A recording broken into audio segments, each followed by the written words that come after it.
Welcome to this talk about heterogeneous content sources. Well, as you can see, yesterday we had cars, today we've got some planes, so well, how original, I know. But anyway, why MongoDB?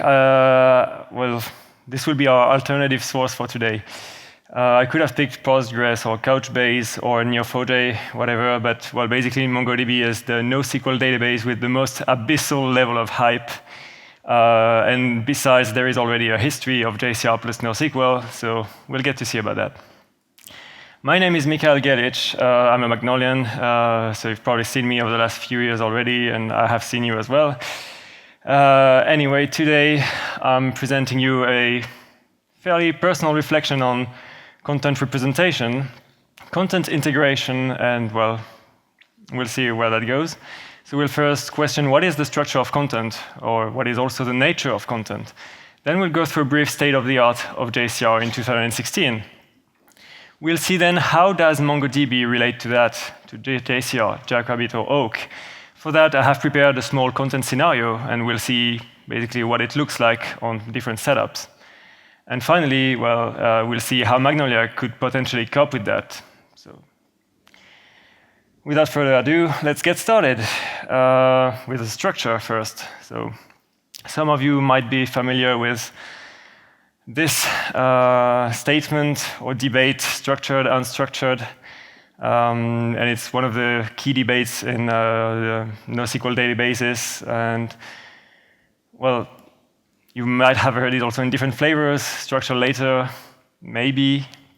But when you think about it in the JCR world especially, you might start with empty unstructured, but you still have to choose a tree representation where you're going to store your content, maybe in semantic fashion, but it's still going to be a tree. And we could question ourselves, are trees already a kind of structure to some extent? So maybe this debate about structured or unstructured is not so much about well, the structure, but more about consistency, whether you want to bring in consistency later or not. So let's move on. One more question, is content by itself hierarchical? I mean, really on the nature side this time. When we think about it, we think about the content we deal with every day. Is it hierarchical by nature, or is it flat? Is it just an ordered bunch of items, or just a big bag of items, which actually might be unrelated, but they might have some relationships to one another? So, or is it more like a graph or a mind map? So this leads us to the question, well, who needs hierarchy in the end? Well, I guess people do. So content itself doesn't. Let's pick a few examples. If we take job offers, is it a hierarchy? I mean, it can belong to a field, but there are different facets of entry where you can consider that. But maybe the job classification is the hierarchy, not the job offer itself. Same goes web pages. This is more familiar to us. We build pages. Sometimes with content we use, we've got to consume this content from different pages, from different websites. So yeah, websites and navigation are the structure, not necessarily the page's content at least. We've got the point now with files and folders, and this leads us as well to the Gmail precedent. For years, Gmail has been good at showing your content not by dragging it into folders, although it might look like sometimes, but you basically access it from a variety of contexts, whether it's labels, whether it's your inbox, or whether it's items you starred. So yeah, it's not necessarily a one-directed wood tree. It's yeah, well, it's just different context. So if you have different context, then you need to start a bit thinking about decontextualized authoring. And well, if the authoring is decontextualized, then sometimes that's also one of the limitations of hierarchies. At some point, you need to reference or to model some relationships which go beyond the hierarchy model or the single tree model. So you start to reference content to other parts of the tree, or sometimes throughout multiple trees. And well, we could question ourselves, aren't we trying to fit square pegs into round holes sometimes? Well, I know one guy who can. But yeah, really what I meant here is just food for thought. It doesn't mean that hierarchy is a bad thing. I said, yeah, humans need hierarchy, and we are humans, and we're not like this guy, so we kind of like it. So anyway, yeah, just food for thought.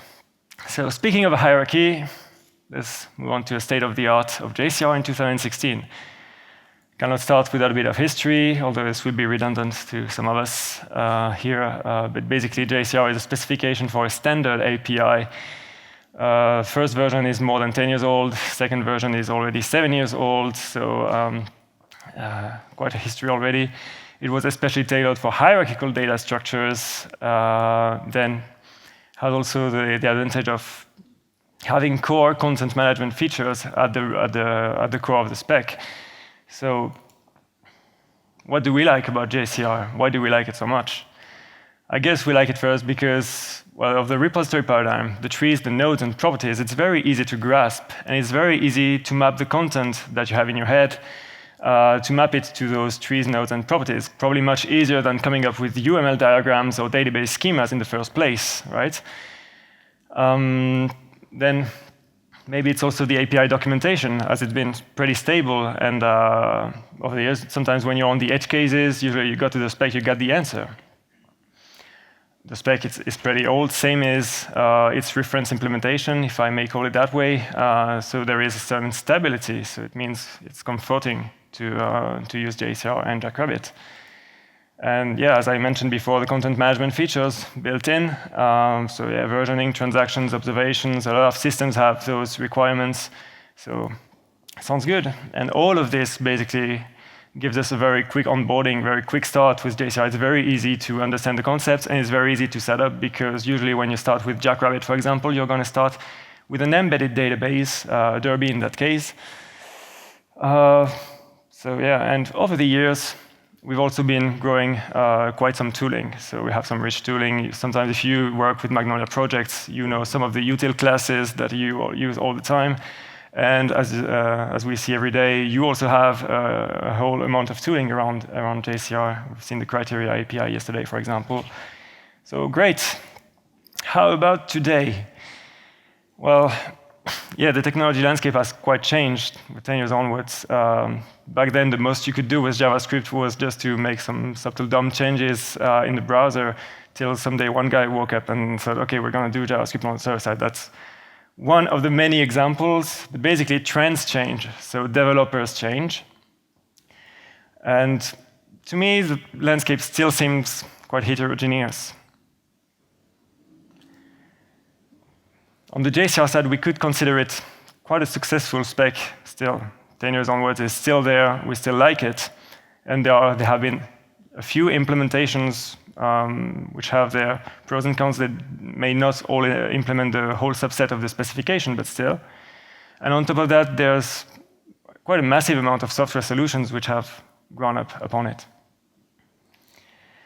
But yeah, all those contents, all those solutions, they might also deal with the content in one way or another. It's still JCR behind, but yeah, you store metadata from your system around your content. So we could ask ourselves, is the content free from its master? And actually, does it matter that it's free? Because maybe if you want to port your content later, you will know how to do it. You will import, export. You will already know the JCR API, the JCR spec. So all good, the knowledge stays. And yeah, besides, even today, JCR is still Java first.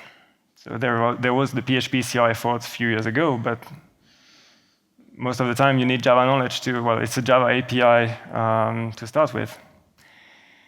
So considering that, I cannot not mention CMIS. It's not on the same level. It's about interoperability of systems. But just to put a bit in perspective, it has the notion of documents and folders, which is also a bit opinionated somehow. But we could consider, oh yeah, well, here's a tree again. One of the key points in CMIS is it's language agnostic. So it just defines communication channel, the format for those with SOAP or REST. And it is split into optional capabilities. So as a repository provider, you don't have to support the whole set of it. And all those systems, they differ in their features. So that's a feature that I quite like, actually, about this spec. But we could also question ourselves, well, are we still trying to come up with a one-fits-all or a silver bullet solution to deal with content? and maybe as well CMIS lacks a bit of awareness. It felt like a few years ago, everybody wanted to be CMIS compliant. That's great. Everybody exposes content openly from your software solution. But I kind of joke about it, but nobody really wants to read through it. So.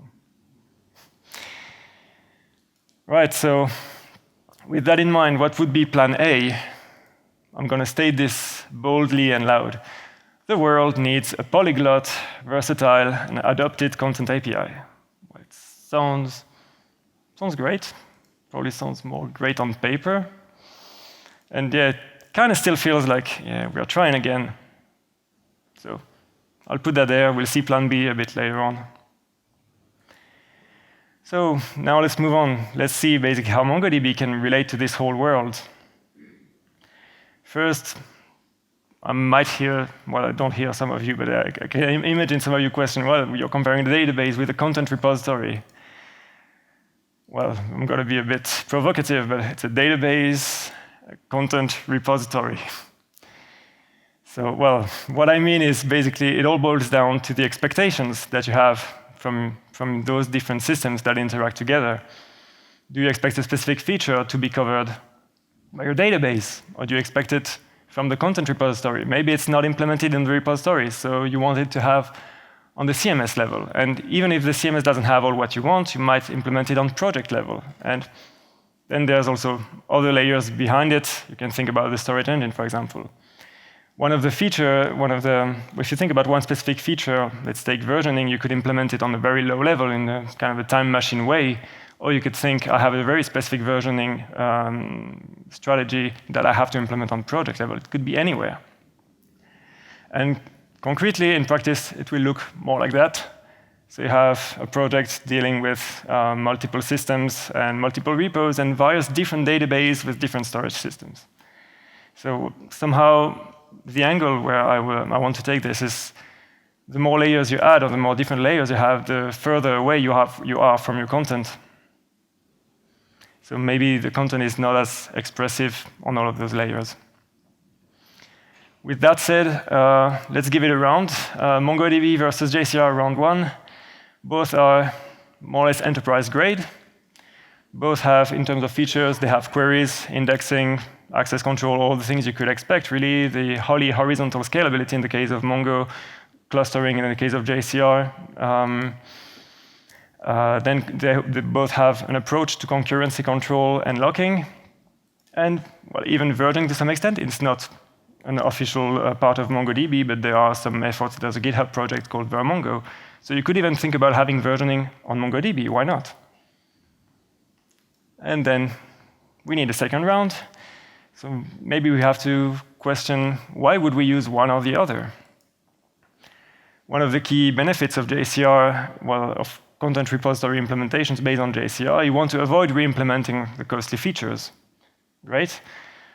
Until someday you have to integrate with other systems. So typically, if you have to reproduce a feature of your system on a different content source, you might gonna browse the sources of the original project and replace just the JCR bits with the bits that are relevant for your new content source. So we actually, well, there are often cases where we just re-implement the logic the whole time for those different sources, and well, yeah, we just have to admit that somehow. So different angles still. Is the JCR compliance key to your project? Do you have a project which actually needs to rely on standards? This is important for some organizations, but in another way, we could also think, is the Mongo hype more important? Is adoption first driver? Because let's say it's going to be much easier to find developers which are acquainted to MongoDB. So let's pick up the content scenario I was talking about.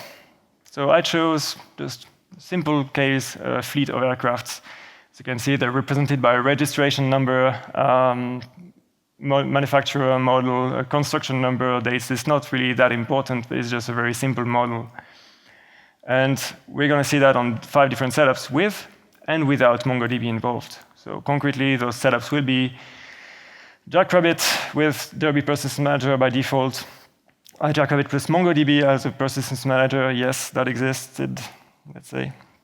Oak plus H2 as a node store in that case, or MongoDB as a node store. And finally, we'll compare that as well with a MongoDB standalone.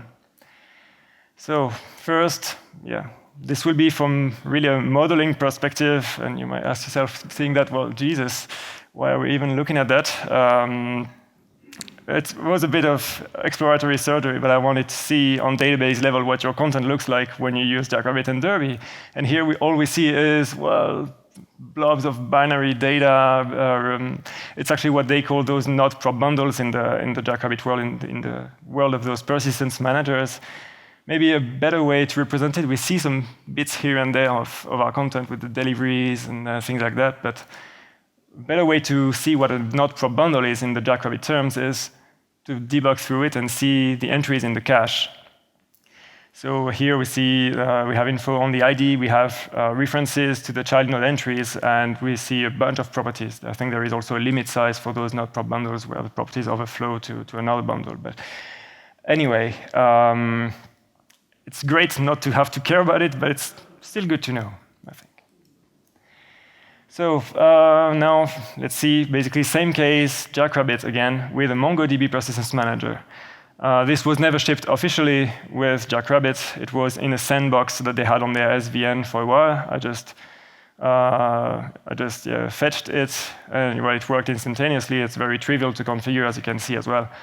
And the result here is that if we look at it with a MongoDB Compass app, well, this persistence manager is still what they call a bundle persistence manager, so it still stores those streams of binary data. It's not really exploitable. If you know a bit the MongoDB Compass, you know how better this can look, and we'll see that later, but yeah, it's not really expressive. And you might be able to benefit from MongoDB with this, but you'll start from quite a distance, in my opinion. And we have to remind ourselves, well, Oak wasn't born out of nowhere. Speaking about Oak, simple use case again, the same case. Well, yeah, Oak and H2 node store, really easy to set up. And then here's what it looks like on the database. So we have our nodes table, and here we start to see some ideas that start to look familiar. So it's basically depth colon absolute path. And we see the data is actually starts also to feel like a document. So concretely, this is one example of a document, and you see all the properties as well. They're already in those documents. With a bit more noise, there are revision numbers all over the place, and these basically correspond to the session where you saved this or that property. So it keeps track. Then we do the same thing on MongoDB, Oak plus MongoDB as a node store. Again, very trivial to set up. And we look at it again in the MongoDB Compass. Here we start to have a bit more friendly documents, let's say. If you look at the right column, then yeah, we can see we're dealing with the model subnodes, which are just a manufacturer and model for a specific aircraft. But we also start to have a bit of representativity of our data. But we see also as well that we've got those revision numbers here and there. And basically, we only have some kind of sampling because I was generating 42 aircrafts in each session. But if I was generating just one aircraft per session, then we would have them all split. And again, not really much value. So what do we expect when we work with a MongoDB standalone? Well, here's what those documents look like. So they cannot be drier than this. And there you have the whole expressivity of the content in the database. And it has actually great value to be able to explore your data in such a way. So you see, for example, I've got more aircraft delivered over the last 10 years, right at the top, than in the previous years. I got more Airbus than Boeings or vice versa. We got some samples of registration plates, well, whatever. So yeah, it's as simple as it can be. So that's maybe one advantage of working with standalone Mongo in that case. So the representation is closer to the true nature of content. We can browse it, consume from other ends. I'm not saying you should necessarily do that, but there are cases where you want to do that. There are drivers in most languages which means also you don't necessarily talk only to Java guys, but also the JavaScript guys. There's this mean stack, so they're also very familiar with querying MongoDB. And yeah, as I said, you should not necessarily consume it directly from MongoDB, especially if you intend to have your typical CMS rules like URI security, ITN, personalization, process this content before. And well, then you have also quite some nice tooling around MongoDB. So you have index suggestions as a developer, you have query profilers, and you have the Compass, which is particularly useful also to business owners, so they may really explore their data. So this leads us to plan B. Not only JCR. Of course, we don't want to compromise on all the things we like about JCR. It's not like we're trashing it aside or anything. It's really just acknowledging that content comes in many different shapes and sizes, and how can we fit to it. And basically, we might think about making features talk to the right service for the job. So then if you do this, then you might be able to, maybe you talk directly to the API for this or that data source, and you can leverage better the advantages from such a heterogeneous landscape. How about Magnolia again? Because we've been drifting a bit on the sidelines for a while. Well, basically, I tried to come up with an idea for an architecture which would kind of support this plan. The idea is nothing breaking, but a plugin architecture, drivers for different content sources, and around that, a core collection of tiny feature SPIs. I could have chosen other things than SPIs, but it seemed less like an easy way to get going in that case. A good fit. And again, those various drivers might have optional capabilities. So yeah, it kind of looks like SPI 101, but really, well, here in my example, I have two features. I have a REST server, and I have a categorization. And I have two implementations for two different drivers, basically. So JCR on one side and Mongo on the other side. And to make it a bit sexy, well, we all like the JAX-RS examples, so yeah, I'll just basically access the REST server and also the categorization. I'll be doing that over REST. And basically, the endpoints are generic. They don't care about one or the other sources. That's actually the important part. So these are the typical URLs, what our API looks like. And yeah, here comes the demo part. So as I was explaining, I have to get it started first. So we have a REST server, which is really plain SPI, getting content from a specific resource ID. Same thing for categorization. Here we go. We get resource for a specific ID, and then we can tag or untag it. Then we have a content endpoint. So this is where the JAX-RS stuff is. You get the path, and it just delegates based on the service loaders to the right implementation. This is the categorization endpoint. Same thing, it has an additional query parameter where you can enter the tags. And again, it delegates to the correct implementation. Let's look at then the implementation side. First serving content.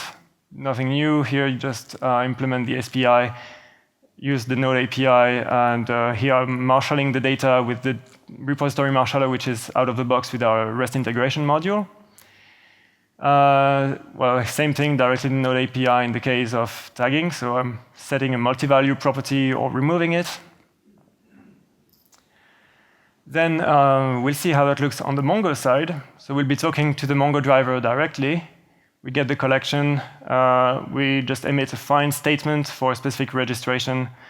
Get the first item, send the response as it is, like this.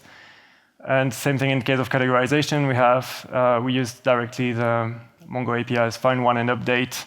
Either we add labels to the set or we unset the whole property.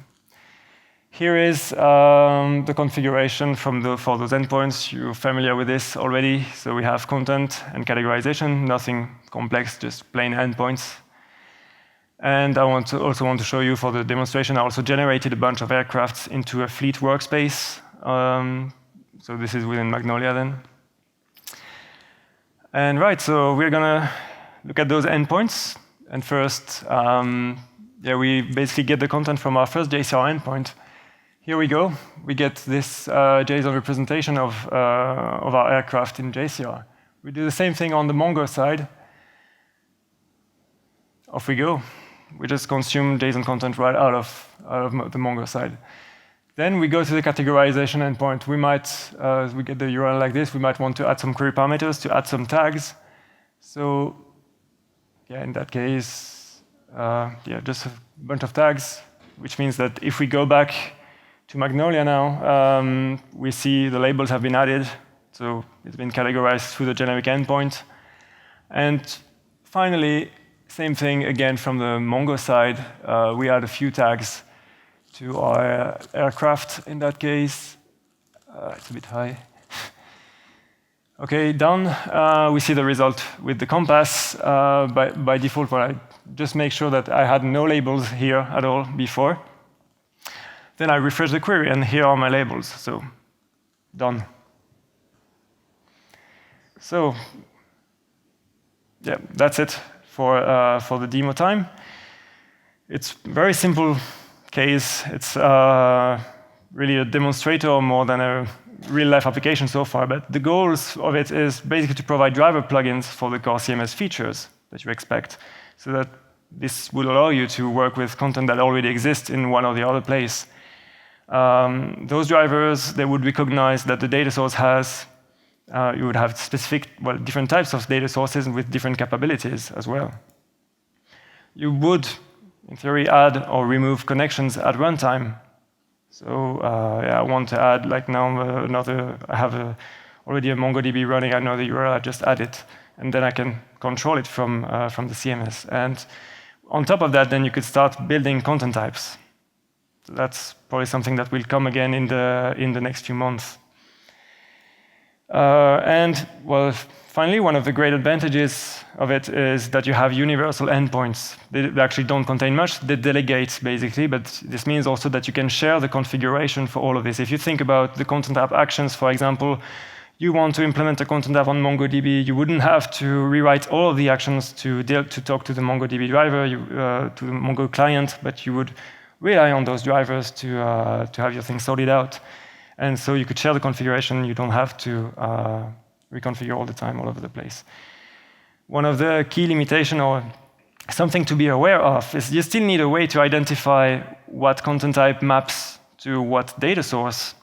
So you'd need kind of a universal content mapper, nothing revolutionary. Apache Sling has been doing that for some time, although it also has a bit of OSGI fashion to it.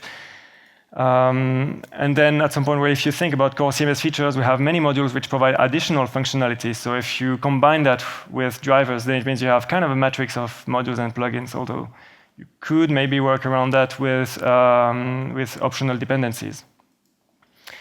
And finally, we could also question ourselves if we want to keep the data on the database dry, then should we isolate the content from the metadata which is used by the system? Just an open question. So with that, I'll happily answer a few questions. Feedback is very welcome to me. So don't forget to rate the talk also in the conference app. And thank you.